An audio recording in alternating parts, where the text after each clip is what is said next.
You ever seen an open Wi-Fi network and just paused for a second? Well, this story is all about why you should probably trust that gut feeling. We're going to deconstruct a modern ghost story that takes something we use every single day, Wi-Fi, and turns it into a weapon. It's a haunting that feels just a little too real, a little too possible. It starts with what seems like a harmless prank, but it ends with a twist that'll make you look at your own Wi-Fi list a whole lot differently.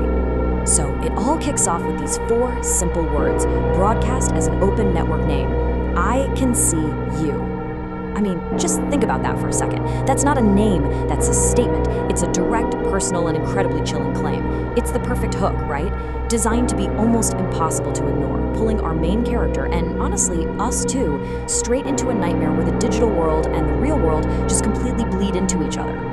And of course, it all has to happen at the absolute creepiest time possible, 3:03 a.m. You know, the so-called witching hour. This is a classic horror move, and it works perfectly to set this immediate tone of dread. The entire world is dark and quiet and asleep, and that is the exact moment the signal decides to appear. Alright, so let's dig into that first contact. This is that critical moment where what feels like a harmless bit of late-night curiosity starts to twist into something direct, something personal, and something genuinely threatening. So we meet our guy Vihan. He's a 17-year-old kid, just doing what we all do, scrolling on his laptop late at night, and then he spots it. The network. It's open, which is already kind of sketchy. And his first thought? It's the same one we'd all have. Okay, this is a prank. You know, some bored neighbor trying to be edgy. It's a totally logical assumption, and it's completely, utterly wrong. So his curiosity wins. He connects. And the second he does, a browser tab forces itself open, displaying just 3 words, nice blue hoodie. And Vihan just freezes. He looks down. He is wearing a blue hoodie. And right there, in that one instant, that feeling of safety, of anonymity behind a screen is just shattered. This isn't just some signal anymore. It's an observer. It has eyes on him, in his room, right now. And that's really the genius of this story's opening. What could have been laughed off as a clever, creepy joke is now confirmed surveillance. The digital threat has literally just crossed over into his physical bedroom. And the question isn't who's doing this anymore, it's how. How can they see me? So the next night, things escalate a lot. This is where the story really shows its teeth. It's not just gonna repeat the same old scare. No, it's about showing that this thing, whatever it is getting stronger, and its reach is expanding way beyond a simple Wi-Fi signal. So this time, Vihan does the smart thing. He sees that network pop up again at 3:03 a.m., and he completely ignores it. Smart, right? But here's the terrifying part. It doesn't matter. It doesn't matter at all. His choice not to engage has just been taken right off the table. The entity is done asking for permission. This is where it gets really chilling. He is not connected to that network at all, but a message comes through to his phone anyway. This tells us the entity doesn't need his permission anymore. It can get to his devices whenever it wants, basically turning his own tech against him. His phone, his one safe line to the outside world, is now just another tool for the haunting. Okay, so he panics and does the one physical thing he can think of. He slaps a piece of tape over his webcam. You know, a simple, low-tech defense against a high-tech threat. But the entity is already way ahead of him. It sends him a message that's pure taunt, proving it's not just peeking through a camera lens. And this is what's so effective. It's not a simple hack. Its presence is something way more pervasive, almost like it's in the very air of the room with him.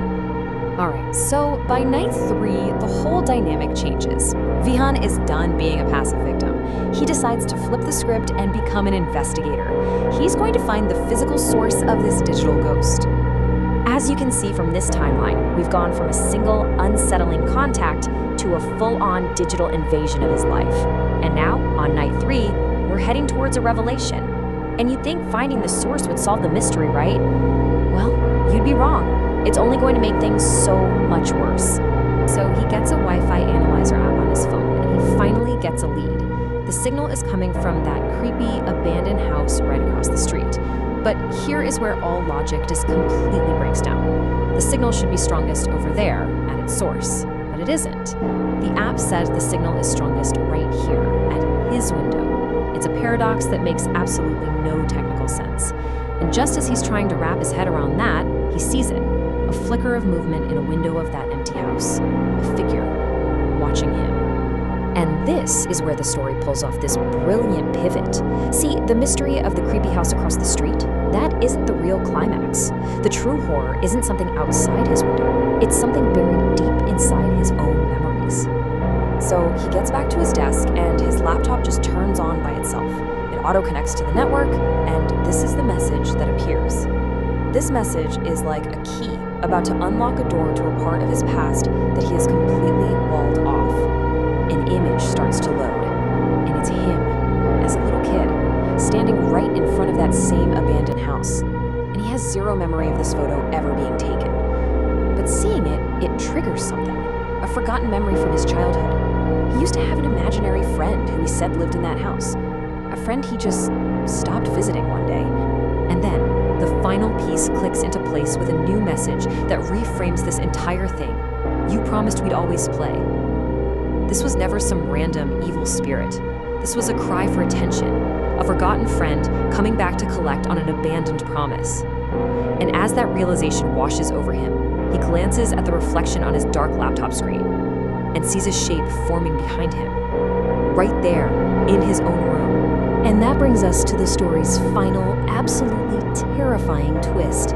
It's a complete inversion of everything that's happened, where the roles of the watcher and the watched get swapped in the most horrifying way you can imagine. This slide shows the terrifying role reversal perfectly. That menacing "I can see you" network, it's gone. And in its place is a new, incredibly powerful signal broadcasting from Vihan's apartment. Its name, Vihan's room. The haunted place has now become the source of the haunting. The hunter has taken over the den.